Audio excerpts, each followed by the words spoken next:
Pues muchas gracias a los doctores Bellido y Tinaones. Ha habido un momento que no he podido remediar y esto es muy informal, digamos un poco la sonrisa cuando le he dicho, eh, ante la evidencia, ¿cómo es posible que no haya, digamos, un diálogo más constante, más rápido, más fructífero, ¿no? Bien, hay voluntad, no es malo, ¿no?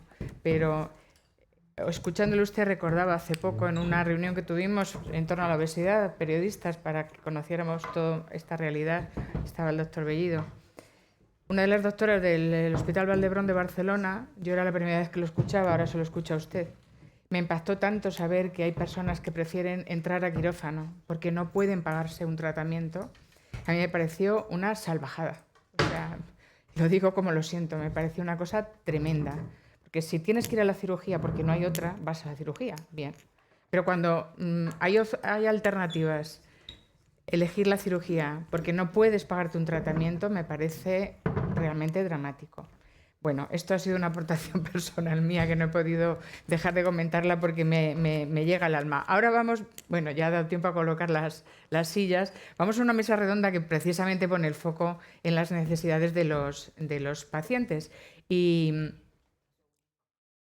cómo esas necesidades se dan respuesta a través del Sistema Nacional de Salud. Y para ello vamos a contar con miembros de la Alianza por la Obesidad y voy a dar lectura a las personas que los van a representar, que son Juan González, miembro del Grupo de Trabajo de Diabetes, Obesidad y Nutrición de la Sociedad Española de Medicina Interna, de la SEMI, Juan Carlos Julián, director de la Federación de Asociaciones para la Lucha contra las Enfermedades del Riñón, ALCER, Paola Martínez, presidenta de la Sociedad Española de Médicos Generales de Familia en Aragón, de la SEC Aragón, y componente del grupo de endocrinología de esta sociedad, y Josep Vergés, presidente de la Fundación Internacional de la Artrosis, OAFI. Bueno, y yo misma me voy a sentar, creo que allí en aquel extremo, ¿no? Bien. Esto de las gafas, que de cerca sí, de lejos no, esto es un incordio, pero ya esto es inexorable el paso del tiempo. Bueno, me ha encantado lo de la terapéutica a expensas del estigma. O sea, vamos mal. Vamos bien reconociéndolo, pero vamos mal. Entonces, os voy a hacer una pregunta así un poco general para todos en principio, y es, en ese periplo, ya sabemos que precisamente el estigma es lo que hace que no acudan las personas que viven con obesidad al médico. Pero si encima cuando llegan al sistema, ¿qué se encuentran? ¿Dónde están los principales problemas? En el diagnóstico, en el acceso al tratamiento, en no encontrar dónde ir. ¿Dónde se encuentra la persona con obesidad un problema, digamos, para acceder a sus posibilidades de tratamiento y a su mejora de calidad de vida? Incluso evitar la muerte, porque esto es así. Es decir, ¿dónde tiene el problema? En el acceso, en el diagnóstico, en el tratamiento, hablad como queráis. Quiero decir que en todos lados que puede haber problemas, ¿no? Y los hay, ¿no? De hecho, los ponentes han comentado muy bien y la propia asociación, ¿no? La obesidad es un tema muy importante. En el área nuestra de la artrosis, pues claro, es un componente muy importante. O sea, la artrosis de rodilla hay un componente muy importante de obesidad y de sobrepeso, ¿no? Por lo tanto, y encontramos problemas en todos los niveles. En el diagnóstico, muchas veces, que es fácil de hacer, ¿no? Pero después en el tratamiento también, el acceso, después todo lo que comentabas, la parte psicológica, ¿no? de los pacientes que tienen esta enfermedad, ¿no? O que tenemos esta enfermedad, ¿no? O sea que es un tema bastante complejo, pero problemas los hay en todas las áreas y cada comunidad pues hay sus diferentes problemas, incluso te diré más, de todas las comunidades, en nuestra experiencia, sobre todo en el área de artrosis y obesidad, en las propias comunidades hay formas de hacer diferentes. Esto implica pues más trabajo para las asociaciones de pacientes, muchas veces que tenemos que defender situaciones, pero en la propia comunidad hay puntos de vista diferentes, ¿no? O sea, es complejo. Pero, yo creo que tenemos que hacer un análisis crítico y hay algo que me cuesta, pero que tenemos que reconocer, que el sistema sanitario y los profesionales de la salud somos parte del problema, o hemos sido durante muchos años parte del problema. Porque estamos escuchando, y todos lo decimos, que la obesidad es una enfermedad y es una enfermedad crónica. Pero cuando llevamos esto a la práctica no acabamos de creerlos.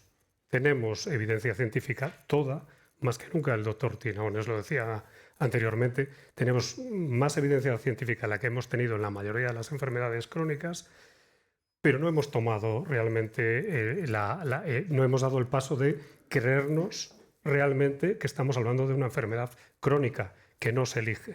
Es decir, la obesidad elige a la persona y no la persona a la obesidad. Es decir, una persona con obesidad tiene tanta culpa de ser obesa como yo de ser calvo.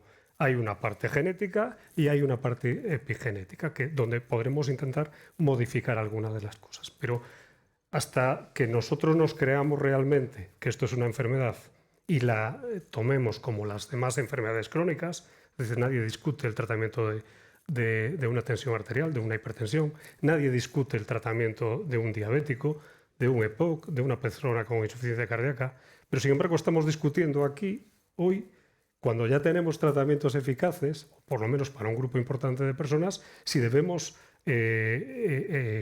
administrar a esos pacientes esos tratamientos que ya sabemos que son eficaces. Es decir, los que trabajamos en obesidad desde hace muchos años hemos visto un cambio, pero brutal, en los últimos 3, porque tenemos pacientes que realmente en estos momentos responden, podemos darles herramientas que hasta ahora no hemos podido darles. El problema es que no hay accesibilidad para todos, solo los que pueden pagárselos, ¿no? Entonces, yo creo que estamos discutiendo algo que ya de inicio ya nos está pues definiendo cuál es el error.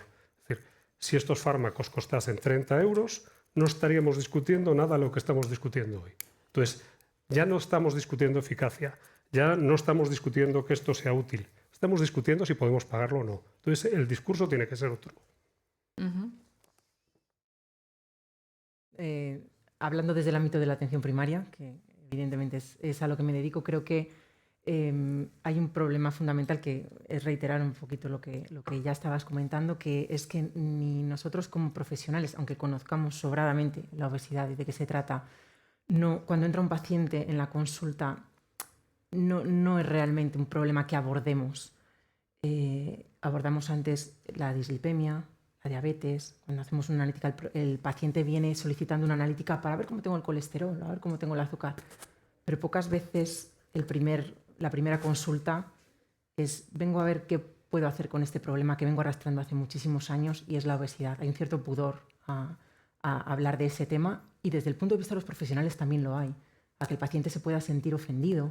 Porque claro, lo tratamos muchas veces un poquito de refilón, ¿no? Me atrevo a decir, como, bueno, pues tenemos que tratar este colesterol y tienes que hacer ejercicio, cuidado con la dieta, ese sobrepeso, cuidado. Ahora estamos haciendo muchos cursos y estamos intentando también cómo abordar, cómo entrar a ese paciente. Desde atención primaria, claro, somos los primeros que muchas veces contactamos con el paciente y no es fácil. Muchas veces ese problema viene desde la infancia y hay muchas veces interiorizados sentimientos de culpa, sentimientos psicológicos que quizá algo que desde el punto de vista profesional lo abordamos como algo natural, al paciente de repente que le toques ese punto le puede crear ya directamente un rechazo o no sé, encontrar como una barrera a hablar de eso. No es fácil abordar el tema y muchas veces creo que cuando algo es incómodo, pues instintivamente tendemos un poco a evitarlo. Es un tema extremadamente complejo, porque estamos hablando de un aspecto crónico de salud en el que tiene que ver mucho el estigma social, y me encanta, Fede, el nombre de la mesa, y tiene que ver con la experiencia del paciente. Primero, ¿qué puede hacer el sistema de salud por este tipo de personas? Me tengo que reconocer como persona con un problema de obesidad para entender que el sistema de salud me puede ayudar en esto. Y es que experiencia del paciente, que ahora lo sabemos y ya llevamos unos años hablando de ello, tiene que ver con el acceso al propio sistema de salud, con la comunicación con los profesionales, con el propio entorno físico que tienes, con la información que recibes. Y eso en obesidad y en personas con problemas de obesidad es extremadamente complejo. Pues ya que estoy contigo, me quedo contigo. Y entonces, como representante de una asociación de pacientes enfermos renales, ¿Siente la persona que acude a consulta que el sistema le ofrece herramientas cuando va con un problema? A lo mejor no acude directamente por obesidad, según lo que estamos viendo, pero una vez que estás allí, ¿siente que tiene herramientas para que le ayuden? Bueno, estamos en un momento en el que una de las principales opciones en educación sanitaria, en sistemas públicos de salud, es identificar que esa persona tiene necesidades y que el sistema público le puede ayudar. Porque en lo que a nosotros nos respecta, muchas veces el problema de obesidad es el primero antes de tener un problema renal.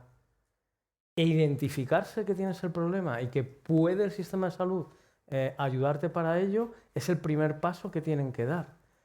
Y ahí la comunicación, ese primer contacto con el sistema público de salud es determinante para que podamos llegar a acceder a un tratamiento, a poder tener una atención interdisciplinar, porque ese es un problema muy complejo que requiere la participación de muchos profesionales. El primer paso, como decía el doctor en la mesa anterior, puede ser que tenemos unos tratamientos muy eficaces, pero la intervención inicial requiere de un seguimiento que a veces no es lo que muchos pacientes reciben del sistema.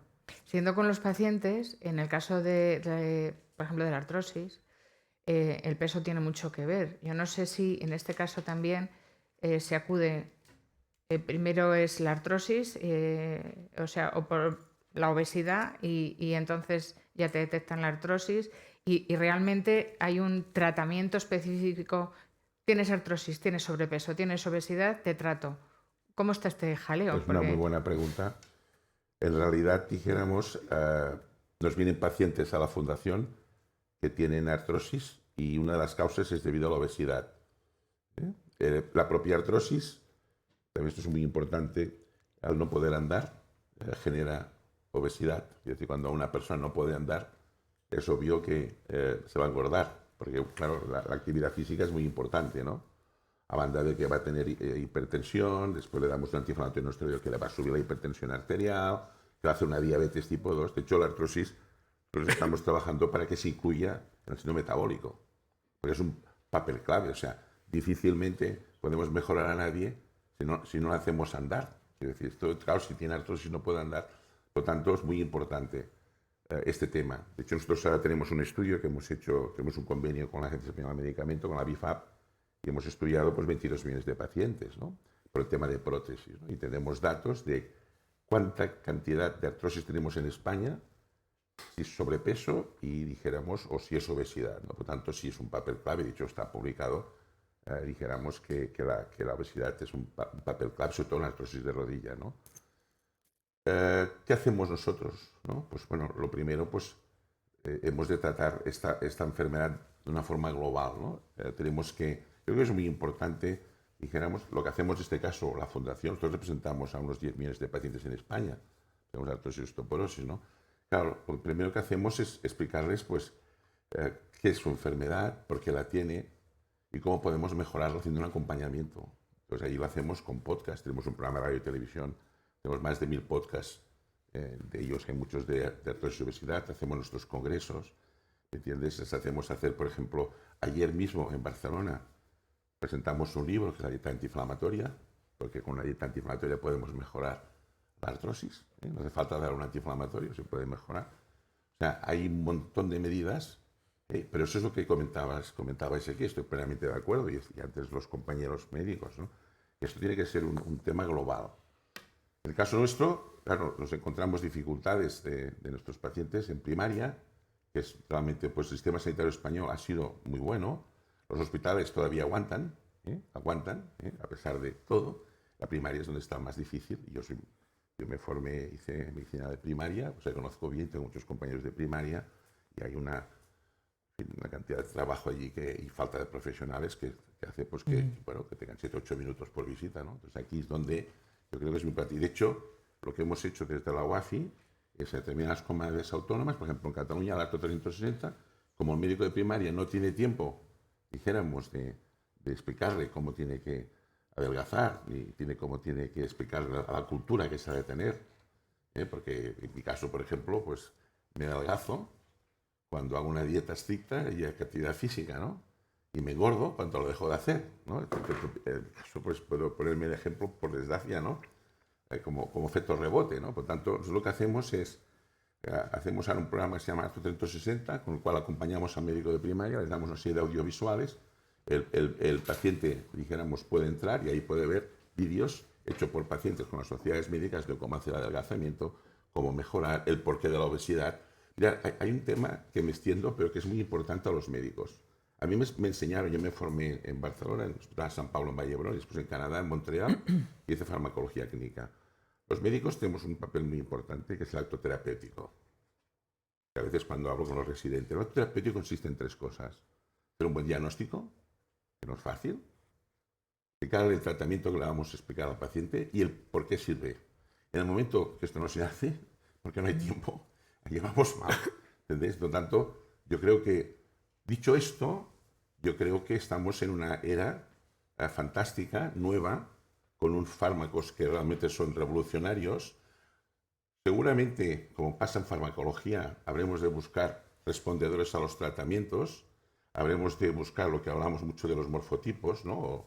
O dijéramos de los tipos de pacientes que tenemos que hacer, pero no hay duda que es una herramienta complementaria y pacientes nuestros que lo están haciendo, pues realmente pues mejoran, ¿no? De hecho, tenemos un proyecto ahora que justamente esta tarde está haciendo la selección de pacientes, se llama Exodol, que nos hemos focalizado mucho, por ejemplo, en el dolor de espalda, ¿no? Es decir, cómo una persona que tiene obesidad o sobrepeso, lo que diríamos el low back pain y otras afectaciones del dolor, qué experiencia tiene él y cómo esto puede afectar a este dolor y cómo podemos mejorar.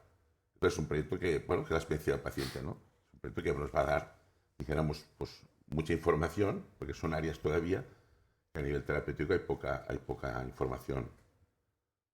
No sé si te he contestado. De sobra, Paola.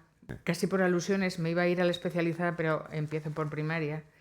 No hay tiempo en primaria para prácticamente nada más que atender a los pacientes que hay para ese día.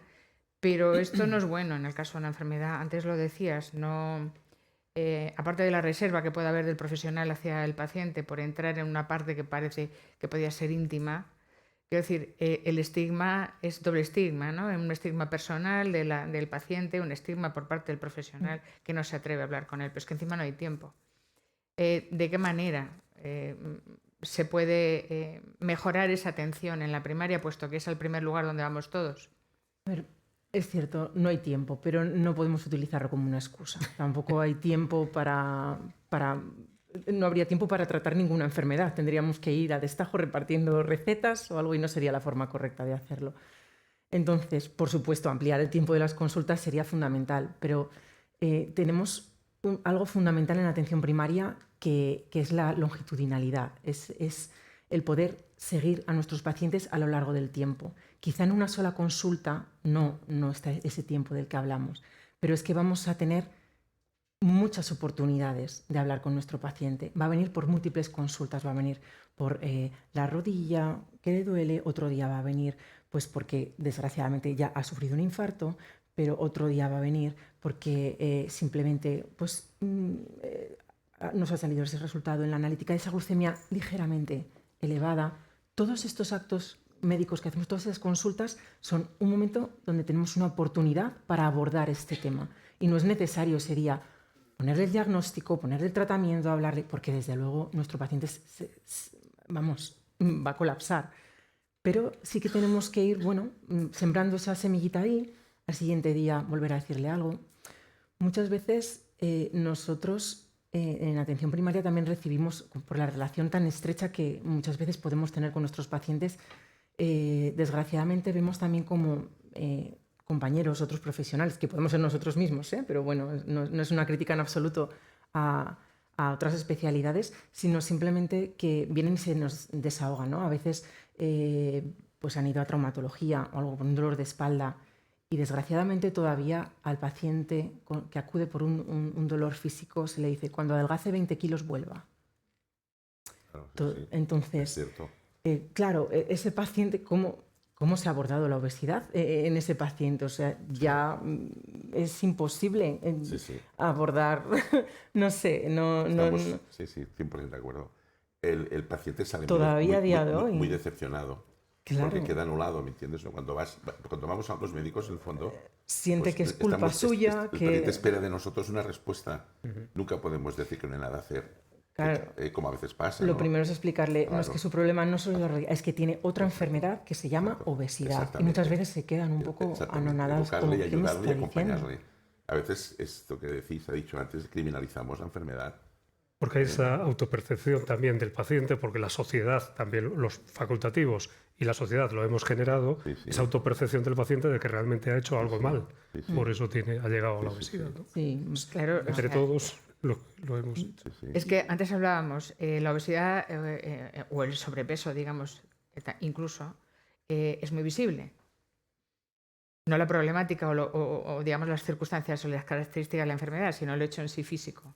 Y entonces eso, los humanos somos así de cretinos, me vais a perdonar, que algo que nos llama la atención, que es lógico en un principio, digamos, insistamos hasta hacerlo ofensivo. Ese es el problema. Yo quería preguntarte, precisamente en el hospital ya un internista ve un poco de todo, ¿no?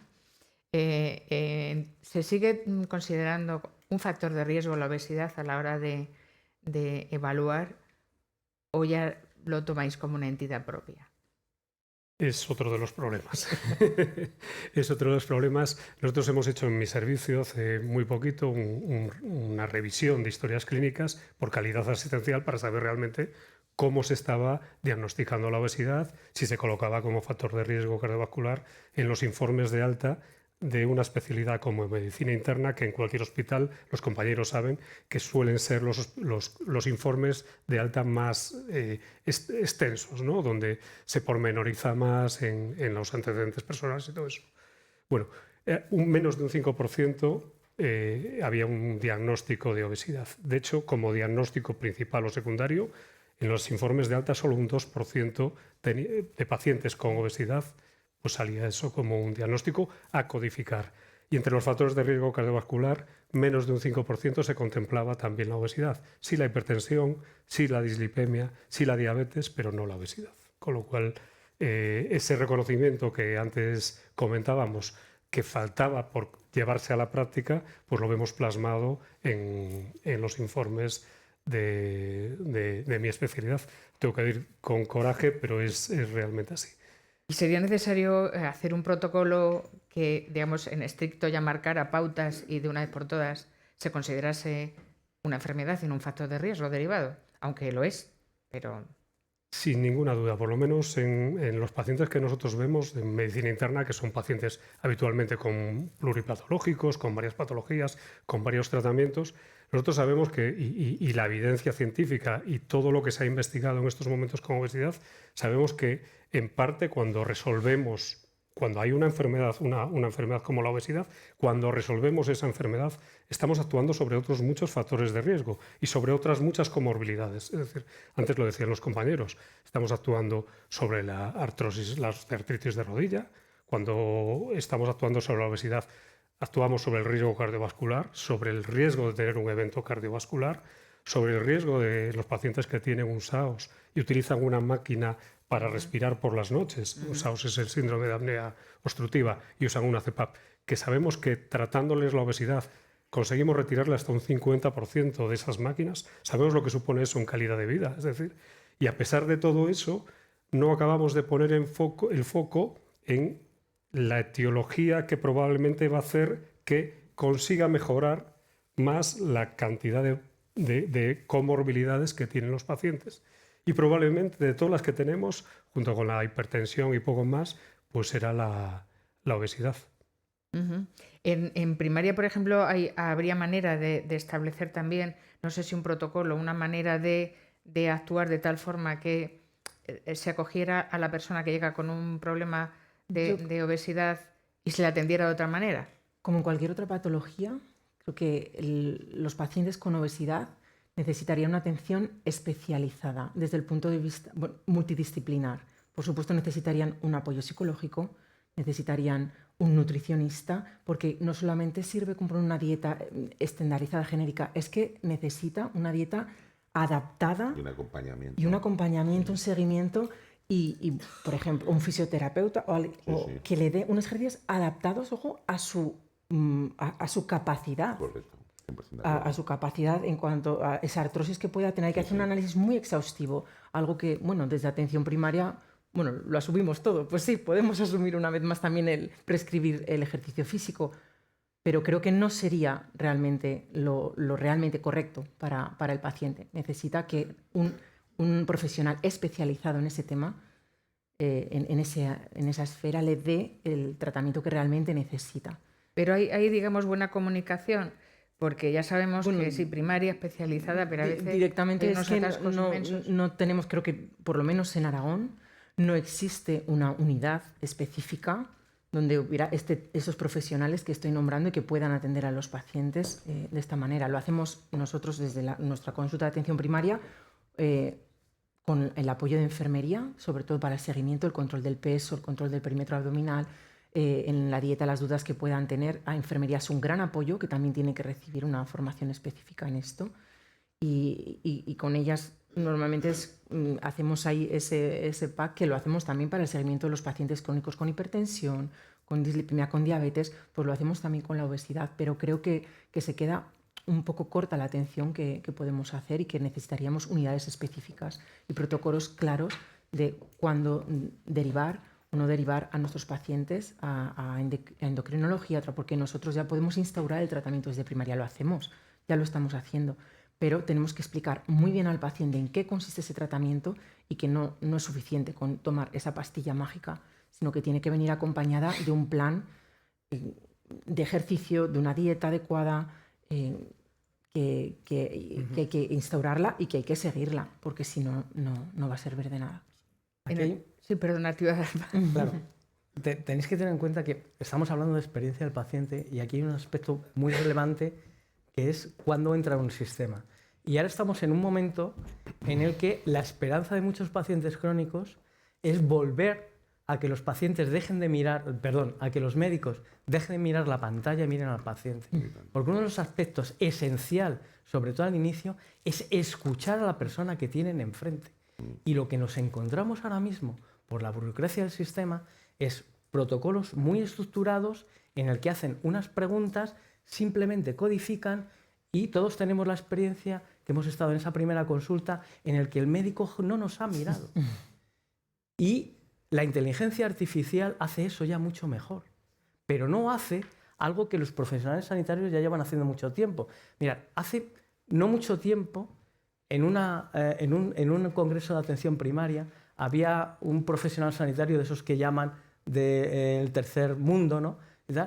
Que hablaba que uno de los aspectos más importantes era conocer cómo vive esa persona en su entorno familiar y visitar dónde viven, y eso le daba mucha más información. Pero observar a una persona significa ver si esa persona está nerviosa, cómo recibe la información, si esa información realmente le ha impactado o no, intuir si esa información va a serle útil para lo que hace.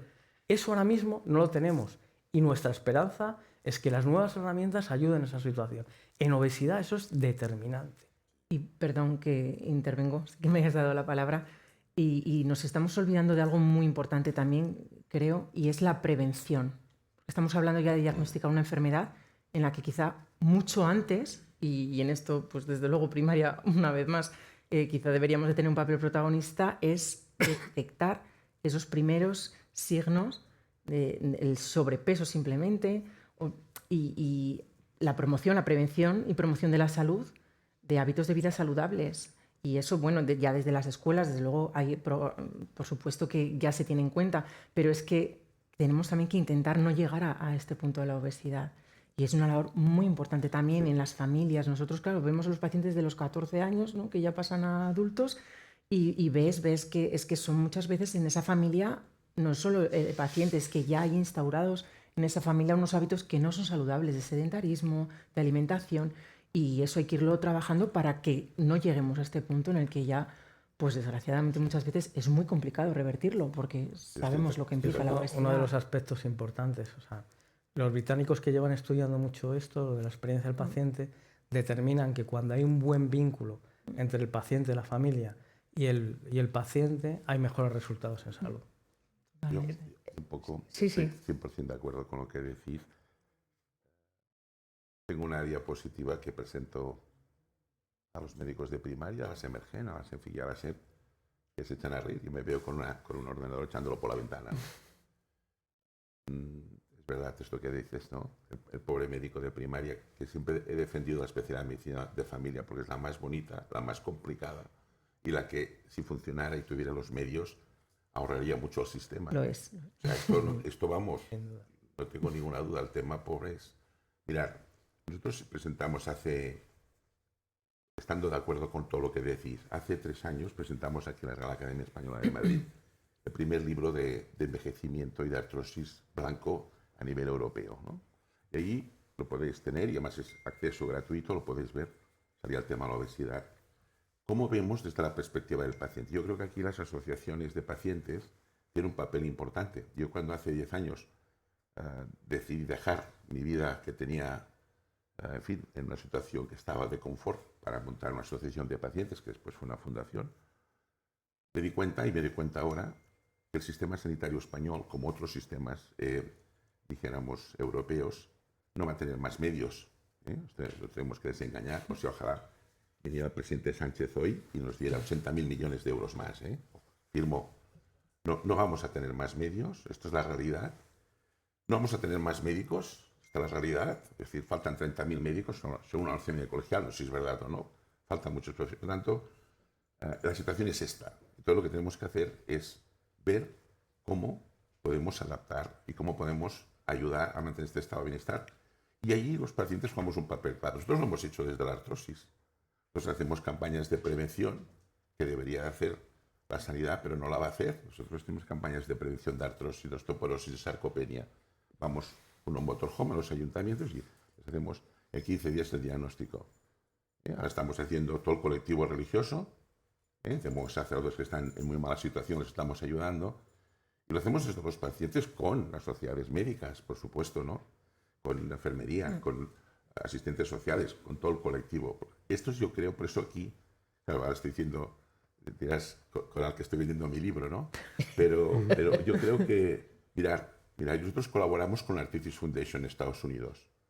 Arthritis Foundation tiene 18 millones de pacientes y tiene aproximadamente medio millón de voluntarios. ¿Por qué? Porque en Estados Unidos la sanidad pública no existe, es mala.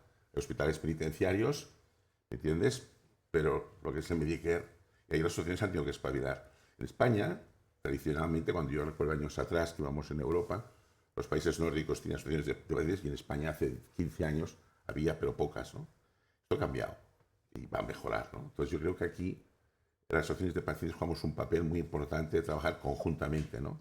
Y de abordar temas que a lo mejor antes no hubiéramos abordado, pero que no, el Papa Estado no va a poder, quiero decir, por mucho que salga político de turno y diga, ojalá, ¿no? Pero entonces aquí yo creo que nosotros lo estamos haciendo con nuestra modestia, ¿no? Que somos un granito, ¿no? La UAFI, pero nuestra modestia, nosotros colaboramos con las sociedades médicas. En un momento determinado paramos la desfinanciación de una serie de fármacos que hoy en día son eficaces y que han ayudado a 2 millones de mujeres en España que continúan tratadas con la artrosis, lo hizo la UAFI.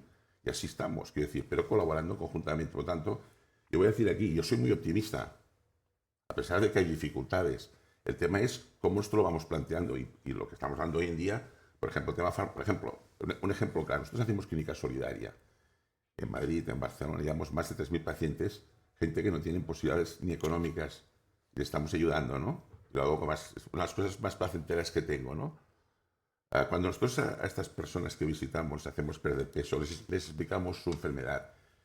Le tocó las rodillas en la camilla, que el otro día se me puso un señor aquí en Madrid a llorar, porque después de 6 médicos nadie le había tocado la rodilla. Y cuando dije, bájate los pantalones, que voy a mirar la rodilla, porque no hace tanta resonancia, que es mucha medicina defensiva, ¿no? Pues tú a estos pacientes, cuando le explicas cómo tiene que perder peso, porque dices tú de tener un apoyo con dijéramos, una dietista, de pensar que a veces es complicado perder peso, que además no tiene que ser una meta, que tiene que cambiar la globalidad. Y si en un momento determinado le ponemos un tratamiento farmacológico porque puede responder, pues esa persona mejora. Y esa persona es feliz. Y esa Voy a persona- tener que pedirte que cortemos un momento porque... Perdón. No, es Pero que, es así, vamos ya un ¿eh? poco justos de tiempo y Sí. luego tenemos otra mesa. Os quería pedir de una forma lo más rápida posible un poco una propuesta, una demanda desde vuestro rincón, digamos, de actividad diaria para mejorar precisamente el diagnóstico y el tratamiento de las personas con obesidad. ¿Qué se podría hacer o qué propuesta os gustaría dejar ahí? Petición. Empiezo yo. Sí. Por mí, 3 puntos. 1, prevención, es decir, formación desde los niños, desde los colegios. No puede ser que en los hospitales siga habiendo máquinas de Ross vending con ultraprocesados, no puede ser. Entonces, prevención, sanidad pública, desde luego, tiene que entrar ahí. Una vez que ya hacemos diagnósticos de obesidad, diagnóstico bien estructurado, vías con procesos asistenciales bien definidos, donde vamos a tratar a los pacientes, qué pacientes se deben tratar en cada sitio y cómo vamos a tratar sus comorbilidades. Y por último, accesibilidad a todas las herramientas que tenemos, con un mensaje último que va en la línea de lo que han dicho mis compañeros. Hablamos de obesidad porque hay que hablar de obesidad en términos generales, pero lo que tratamos son pacientes. Y cada paciente tiene unas características completamente diferentes de los demás. Entonces, planes individualizados para cada uno de los pacientes. Pues mira más. Suscribo lo anterior, no voy a repetir. Como he dicho al principio, la escucha activa. O sea, para personalizar tienes que conocer a la persona que tienes enfrente. Prevención es muy importante. En la sociedad tenemos que...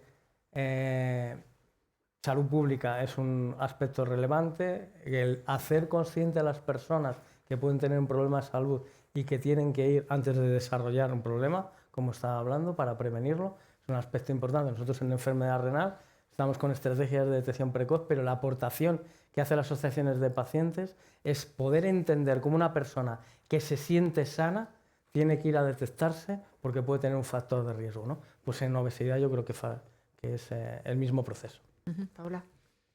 Por supuesto, la prevención, no lo puedo obviar, aunque ya lo hayáis dicho y sea un poco repetitivo.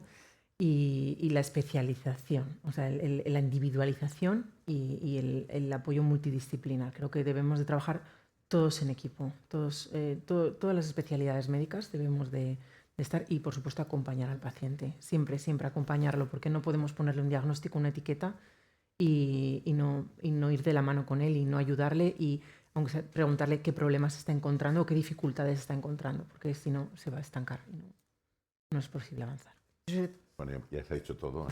No, yo suscribo 100% y me diría como paciente, quizás lo único que me podría preocupar es que tengan acceso gente que no tenga recursos económicos a estos tratamientos, ¿no?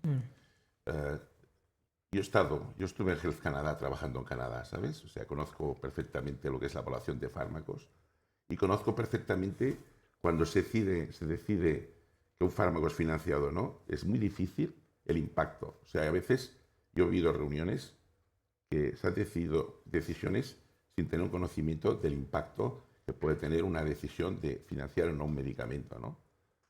¿Por qué? Porque el sistema sanitario que tenemos en España está muy compartimentalizado, ¿no? Por ejemplo, en caso de la artrosis, pues farmacia paga una cosa, cada comunidad autónoma paga una cosa, cada área sanitaria paga una cosa, la otra no. Después está el INS, por ejemplo, con el tema de la baja laboral, ¿no? Por ejemplo, aquí no hemos salido el tema, pero si la artrosis y la obesidad es una causa de baja laboral súper frecuente, el INS va por su cuenta. Entonces, tenemos que mirar, primero, que no haya nadie en el sistema sanitario, porque el sistema sanitario español ha sido muy bueno, y es muy bueno, y continúa siendo bueno. Evidentemente, pues bueno, da lo que da, tenemos mucha más gente, la población ha envejecido, tenemos la cronicidad, que es un auténtico tsunami que nos está tirando para arriba, ¿no? Pero tenemos que a este colectivo, que puede ser gente tributaria, que no sé la cantidad que puede ser, pero eso se ha de trabajar bien y se ha de trabajar conjuntamente con el ministerio para que sea una cosa correcta, ¿no? O sea, no se puede decir barra libre a todo el mundo, porque al final el dinero es el que hay y se debe repartir, esto hemos de ser conscientes. A ese colectivo no se puede dejar sin tratamiento. Que no sé decir, pienso que hemos de ser solidarios. Yo veo gente que no tiene recursos económicos muchas veces que están muy abandonadas. Nosotros el año pasado tuvimos 8 intentos de suicidios en la fundación por el dolor. 8 personas que tuvimos que aplicar nuestro protocolo para que, porque el dolor, cuando una persona tiene mucho dolor y a veces no es atendida apropiadamente, como comentabas un poco, ¿no? De que no hay nada que hacer, que quiere que le diga la edad, que es un tema que lo oímos muy frecuentemente, pues a ese colectivo tenemos que también vigilarlo. Yo es una de las cosas que quería, porque sí que no me gustaría, ¿me entiendes? Además, una persona que me formó el sistema sanitario público español, que hubiera gente que no podía acceder, gente que se lo merece, porque a veces puede haber abusos por otros lados, ¿no? Pero que gente que se lo merece que pudiera acceder a esto si realmente somos capaces de, con un tratamiento, en este caso farmacológico, reducir el peso, mejorar su calidad de vida, reducir el tema cardiovascular, reducir el tema, dijéramos, articular, tener mejor calidad de vida, etcétera, ¿no? Y después veremos, como siempre pasa en farmacología, con los años, pues veremos cuáles son los pacientes, dijéramos, que van a ser respondedores, cuáles no, qué cosas van a haber positivas, pero esto es la vida, quiero decir, es la evidencia científica que se irá gestionando, ¿no? Eso es mi modo de, a banda de estar 100% de acuerdo con lo que habéis dicho, ¿eh? Pues muchísimas gracias, Josep, Paula, Juan Carlos, Juan. Muchas gracias por vuestra participación. A vosotros por Muchas invitarnos. gracias. Gracias.